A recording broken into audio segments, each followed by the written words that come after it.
आप सभी का स्वागत है आपके अपने वास्तु सागर यूट्यूब चैनल पर। दोस्तों, वीडियो को शुरू करने से पहले कमेंट बॉक्स में श्री हरि लिखकर परमात्मा को आभार व्यक्त करें। बिस्तर पर बैठकर भोजन करने से क्या होता है, जानिए।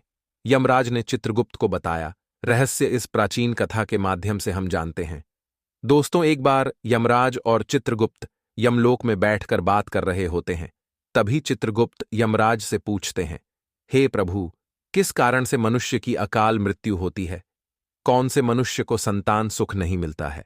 और कुछ मनुष्यों की मृत्यु शिशु अवस्था में ही क्यों हो जाती है? इसके पीछे क्या कारण है?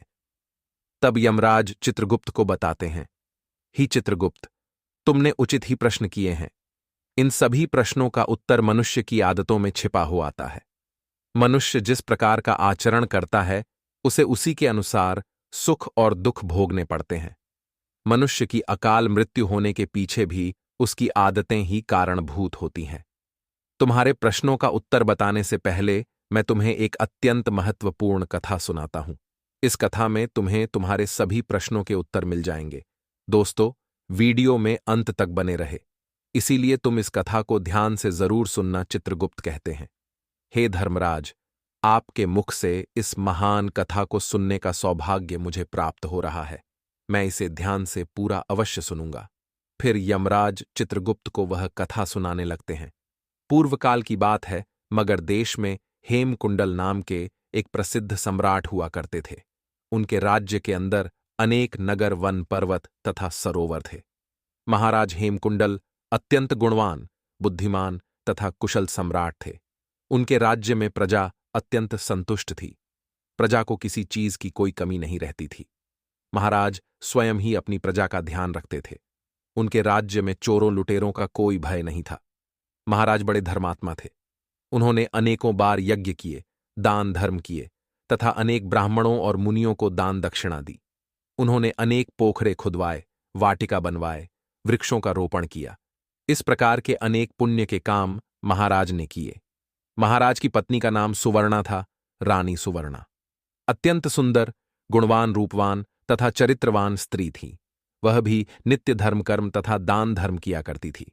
किंतु इतना सब कुछ होने के बावजूद भी महाराज को कोई संतान नहीं हो रही थी, जिससे महाराज अत्यंत दुखी थे। महाराज का दुख देखकर प्रजा भी अत्यंत दुखी थी। फिर एक दिन महाराज अपने राजमहल में बैठकर इस प्रकार से सोचने लगे कि इस पाप के कारण मुझे पुत्रहीन रहना पड़ रहा है। मैंने ऐसा कौन सा पाप किया है जो मुझे इतना बड़ा दंड मिल रहा है? अब मेरी इस समस्या का हल केवल मुनि वशिष्ठ जी ही कर सकते हैं। इसीलिए मैं उनके पास जाकर इस समस्या के लिए उपाय मांगता हूं। फिर महाराज अपने रथ में बैठकर मुनि वशिष्ठ जी के आश्रम पर जाते हैं। वहां पर मुनि वशिष्ठ जी ने उनका स्वागत किया और उन्हें बैठने के लिए आसन देकर पूछने लगे, हे राजन, आज किस कारण से आपका हमारे आश्रम पर आना हुआ? कहीं आपने संन्यास तो नहीं लिया है? महाराज मुनि से कहने लगे, हे मुनिवर, ऐसी बात नहीं है। आज मैं आपके पास एक शंका लेकर आया हूं। मैं अत्यंत दुखी हूं, केवल आप ही मेरी इस शंका का समाधान कर सकते हैं। मुनि वशिष्ठ कहने लगे, हे राजन, भला आपको किस प्रकार का कष्ट? आप तो इतने बड़े राज्य के सम्राट हैं। आपके मन में जो भी शंका हो, आप निसंकोच होकर पूछिए, मैं अवश्य आपकी सहायता करूंगा। फिर महाराज हेमकुंडल कहने लगे, हे मुनिवर, मेरी कोई संतान नहीं है। इस पाप के कारण मुझे संतानहीन रहना पड़ रहा है। संतान के बिना मेरा उद्धार कैसे होगा? मेरे राज्य का उत्तराधिकारी कौन बनेगा? कृपया आप मुझे बताने की कृपा करें। किस कारण से मैं संतानहीन बन गया हूं और मुझे संतान पर प्राप्ति के लिए क्या उपाय करना चाहिए? फिर मुनि वशिष्ठ ठीक है कहकर अपनी योग शक्ति से महाराज के पूर्व जन्म को देखने लगते हैं और महाराज से कहते हैं, हे राजन, आपको संतान सुख न मिलने का कारण आपके द्वारा पिछले जन्म में किया हुआ पाप है। पिछले जन्म में आप एक शिकारी थे जो मन में रहकर शिकार करके अपना गुजारा चलाया करता था। फिर एक दिन आप वन में शिकार के लिए निकले थे।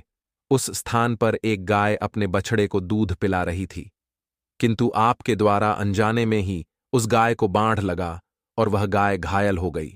उस गाय को घायल करने के कारण ही इस जन्म में आपको पुत्रहीन होने का श्राप मिला है। इस बात को सुनकर महाराज बहुत दुखी हुए और मुनि वशिष्ठ जी से प्रार्थना करने लगे, हे मुनिवर, इस पाप से मुझे कैसे मुक्ति मिलेगी?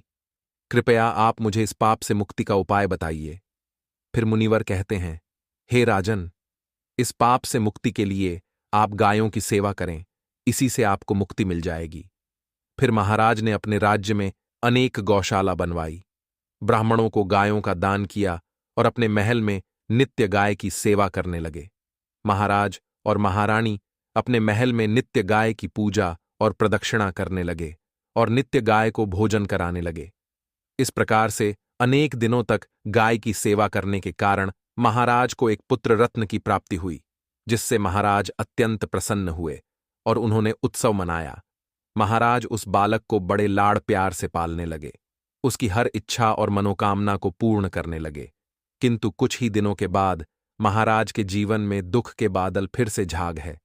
जब महाराज का वह पुत्र 16 वर्ष का हुआ तो अचानक एक भयानक रोग के कारण उनके पुत्र की मृत्यु हो गई। पुत्र की मृत्यु से महाराज शोक में डूब गए और सब कुछ छोड़कर वन में महाराज वशिष्ठ जी के आश्रम पर पहुंच गए। वहां पर जाने के बाद मुनि ने महाराज से पूछा, हे राजन, किस कारण से आप शोक में डूब गए हैं? वशिष्ठ जी ने अपनी दिव्य दृष्टि से सब कुछ देख लिया और महाराज को अल्पायु में मृत्यु होने का कारण बताने लगे। हे राजन, आपको पुण्य के कारण पुत्र की प्राप्ति तो अवश्य हुई है, किंतु आपके पुत्र के दुर्व्यवहार के कारण ही उसे अल्पायु में मृत्यु का सामना करना पड़ा है। आपके पुत्र ने सदैव ही बिना स्नान किए बिस्तर पर बैठकर भोजन किया है। जो मनुष्य बिना स्नान किए भोजन करता है, उसकी आयु क्षीण हो जाती है। जो बिस्तर पर बैठकर भोजन करता है, उसके शरीर में रोग आदि उत्पन्न होते हैं और वह भी अकाल मृत्यु को प्राप्त होता है। इस प्रकार के वचन सुनकर महाराज अत्यंत दुखी हुए और वहीं पर रहकर मुनि की सेवा करने लगे। फिर उन्होंने अपने भांजे को अपने राज्य का कार्यभार सौंप दिया और वन में ही बैठकर तपस्या करने लगे। यमराज कहते हैं, हे चित्रगुप्त, मनुष्य को हमेशा अपने 5 अंगों को साफ करके ही भोजन करना चाहिए। दोनों पैरों को तथा दोनों हाथों को और अपने मुख को जल से अच्छी तरह से स्वच्छ करके ही भोजन करना उचित होता है। इससे मनुष्य के शरीर से रोग दूर रहते हैं और व्यक्ति दीर्घायु बन जाता है। यमराज कहते हैं, भोजन शुरू करने से पूर्व उस भोजन के लिए भगवान को धन्यवाद देना चाहिए और संसार के समस्त प्राणियों को भोजन प्रदान करने की प्रार्थना करनी चाहिए। इस प्रकार से अन्न देवता को प्रणाम करके भोजन करने से मनुष्य को कोई पाप नहीं लगता है। यमराज कहते हैं, जमीन पर बैठकर भोजन करना ही श्रेष्ठ होता है। बिस्तर पर बैठकर भोजन करने से मनुष्य के शरीर में रोग उत्पन्न होते हैं और उसकी आयु कम हो जाती है। शास्त्र कहते हैं कि दहलीज पर बैठकर भी भोजन नहीं करना चाहिए। यमराज कहते हैं, 3 प्रकार का भोजन मनुष्य को नहीं करना चाहिए। जिस भोजन के ऊपर से कोई पैर रखकर चला गया हो अथवा कोई व्यक्ति भोजन को लांघ कर गया हो, ऐसे भोजन को कभी खाना नहीं चाहिए। ऐसा भोजन अशुद्ध हो जाता है। ऐसे भोजन को पशुओं को खिला देना चाहिए। दूसरों के द्वारा लांघा गया भोजन खाने से मनुष्य की आयु कम हो जाती है और उसके शरीर में भिन्न भिन्न प्रकार के रोग उत्पन्न होते हैं। यदि भोजन में बाल निकल आता है तो ऐसा भोजन तैयार हो जाता है। यदि अन्य में बाल निकलता है तो उसे ईश्वर को कभी प्रसाद के रूप में नहीं चढ़ाना चाहिए और ना ही स्वयं खाना चाहिए। ऐसा भोजन प्रेतों को प्राप्त हो जाता है। यमराज उसे कहते हैं, दूसरों के लिए परोसा हुआ भोजन भी नहीं खाना चाहिए। जो मनुष्य दूसरों का भोजन छीन के खाता है अथवा किसी को बिना दिए ही स्वयं उस अन्न का उपभोग करता है, उसे देवी अन्नपूर्णा रुष्ट हो जाती है। भोजन सभी में बांटकर खाना चाहिए। दोस्तों, आशा करता हूं कि आपको हमारी वीडियो अच्छी लगी होगी।